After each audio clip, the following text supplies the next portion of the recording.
when it comes to preparing your home for sale, a lot of people don't realize this and they don't put in the extra effort, but in Parksville and Qualicum Beach, the buyers that we have in general, they're experienced buyers, they're retired, they're coming here to look for a property, their future dream home that they're going to spend the rest of their years in. So preparing your property for sale can make the difference of thousands of dollars. And in a lot of cases, it's not that difficult to take from a baseline and get it up to where a buyer's going to walk in and really feel like you've put in the effort to prepare it for them coming to see. And the simple things, and I don't know why it's a challenge for some people to do this, but I always recommend it. We don't always do it on every property because some sellers aren't open to it. But number one, make sure your house is spotless, squeaky clean. And if you're not one to be cleaning your house, then we just get a cleaner to come in and clean it, make it spotless. So bathrooms, especially when you've got a glass shower door in your ensuite or in the main bath, that glass needs to be sparkling clean and see-through. It should not have a film of water scale on it, because that's a definite downer for buyers. Your windows, your countertops, your silicone that's around your tub and bathroom, around your kitchen, that stuff needs to be like just looking like brand new. Little things like that. That's always the first baseline. Then second to that is going to be unfinished projects. Get them finished.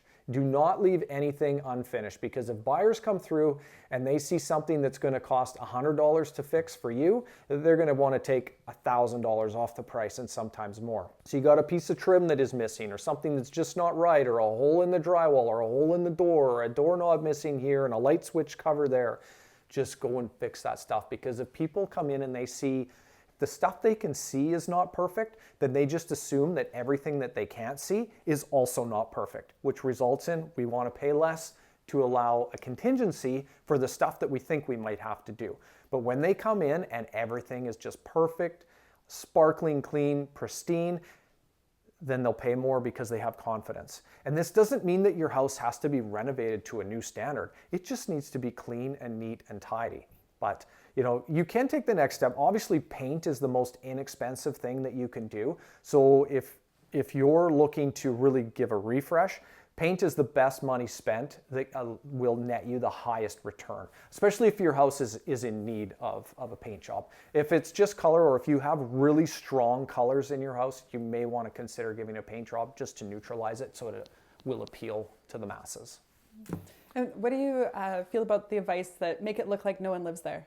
Yeah, so when it comes to staging or having it shown, like making the house feel like nobody lives there, there is a balance between there, and it really will depend on the style of your home, because some homes will have a much more of a warm and comforting feel just depending on the decorating. If they're more traditional, you'll get away with being able to have more stuff around to give it that feeling. If you've got a more of a modern, clean look, then it's going to be minimalist. Less is better.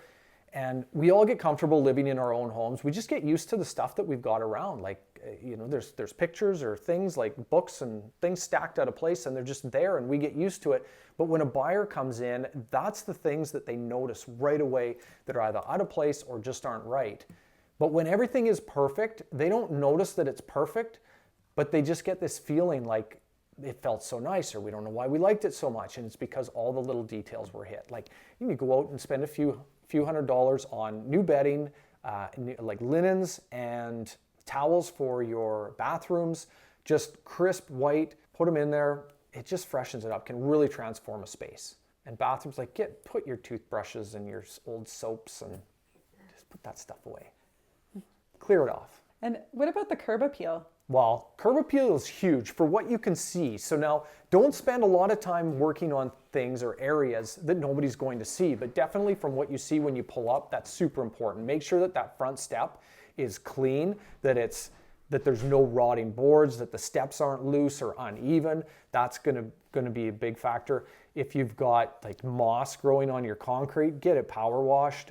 Make sure your pillars and everything are painted out. If you got railings or fencing, make sure at the front of the house, yes, 100%. Down the sides of the house, not as big of a deal. And in your backyard, the main focus is going to be when you're standing and looking out the patio doors, the space that you can see, that's where you're going to want to really focus your attention. Don't worry about the pile of wood you've got out behind your shed that nobody can see, because focus on other areas first. Same thing with closets and cabinets. A lot of people aren't looking in those when they're looking at the house, so you don't need to spend a lot of time organizing your closets. If you get to that, great, it's a bonus, but it's not necessary. There's many places that you could focus your time and energy before that. So you talked about retirees moving here and having, your home retiree ready. So what happens if I have a 2-story? Okay, what are buyers looking for when they come to Parksville? Well, because the majority of them are retirees, they're not looking for stairs. And so about 80% of our buyers are buyers who won't buy 2-story homes. So if you have a 2-story home, you're going to have a limited buyer pool right to begin with. And so it's even more important that those properties show extra special and put in the extra effort. But yeah, the even retirees that can do stairs won't tend to buy houses with stairs just because of for resale value. Mm-hmm. Yeah.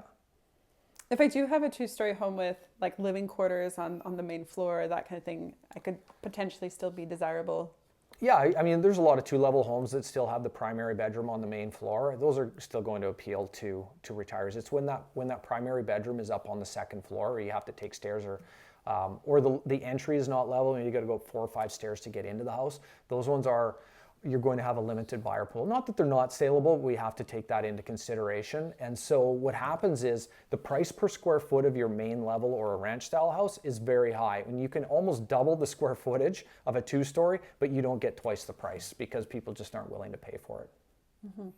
Yeah. So you've talked about a lot of things I should do to get my home ready to sell. It's a bit overwhelming. Like, what should I do? Oh, where do I start? I mean, a lot of times we're not expecting you to do all of this work. Like, we've got a great crew that can come in and help. We've got, Jacob does landscaping and power washing and cleaning the roofs and cleaning all the windows. And it's really reasonable. Like, they come in and in a day get all of this stuff done. So, same thing if you want decluttering or help packing things up, we get Mari to come in.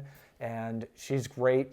Again, gets a lot done in a day. When you have somebody that can come in and help from the outside, and you're on point, you get a lot done. So yeah, it's not stuff that you always have to do. But at the same point, if you want to do these things and you feel like you're capable or open to it, then we can give you the list and you can just go down the list and make sure they're all done so we can prep it. Because the goal is, you're really leaving money on the table if you don't do this work. Now, again, not everybody's willing to do the work, and sometimes they just say, no, just sell it as is, we're done, and we can do that, but you may be leaving money on the table. So if someone's looking to sell their home, in terms of like paperwork and things that they should gather to get ready, are there things that they can do to be proactive? There's not a lot of paperwork that's absolutely necessary. Now, obviously, if you have good records for the history of your home and any improvements that you've done and you hang on to that, again, those things will leverage a long way to a buyer. If they can see that you've gone through the care and attention to keep all of your receipts for when you had the roof cleaned and the furnace cleaned and the gutters cleaned and for the last 10 years, and you have all of that to that level of detail, that does typically work to net you more in your pocket, because buyers see that and they get a really good feeling that, well, these people did a good job, they hired professionals, we'll pay more because of that. So it's not always necessary, but it doesn't hurt to have that stuff, especially when it comes to wells and septic systems, or if you did work and you can show who the trades were and who you hired, so that if the new owners have a question, they've got someone to go back on and call to fix, then that's always beneficial as well. But yes, the more detailed that you are, even having things like your monthly amount of your BC Hydro or your natural gas bill, because some buyers want to know. So yeah, if you can gather that information and have it available, that's definitely helpful. Okay, so what if someone wants more information? They want to get started on their own, or they want to get going on this. What should they do? Number one, I mean, set an appointment with someone like myself. I'd come over, go through the house with you, create a list, give you a checklist to go down, tell you what to focus on first. We can help go through that. Make sure that you're focused. I met with a seller a few weeks ago that the main part of the house was a little bit disorganized, and her goal over the next 2 weeks was to organize her pantry. and because she was getting ready to sell the house. And before she did anything else, she was going to organize the pantry.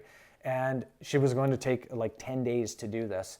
And leaving the other stuff and then be ready to sell. And I, you know, after talking with her and explaining like what was important, that once you get all these other items done, then go and tackle the pantry, because the pantry, when the door is closed, nobody sees it, right? So a lot of times we get hung up on our own things, or we know that there's a problem with our house that, or at least we think is a problem, that a buyer might come in and never see. So to have an agent come in with a different perspective, outside eyes, and go through and be able to help and guide, it saves so much time and energy, and just removes a whole bunch of stress that would otherwise could be there. Okay. And how far ahead of time should I be in touch with my realtor for selling? Well, it depends on, well, yeah, 2 weeks. So if you're looking to plan to put your home on the market, and what point should you have the realtor come over? Obviously, as early as possible. Sometimes it's up to a year early, but in general, if you're thinking ready to go, about 2 weeks, get the realtor over. We can come up with a plan. We can get a lot done in 2 weeks in terms of prep work, because the other side of it is, as far as doing any landscaping or outside work, we want all of that completed like a day or two before we get the photos done, so that it looks new and fresh. Like, to do your landscape plan 2 months and then have the photos done, you won't even notice that it was done. So there's a whole process. We can walk you through it, make it as simple as possible.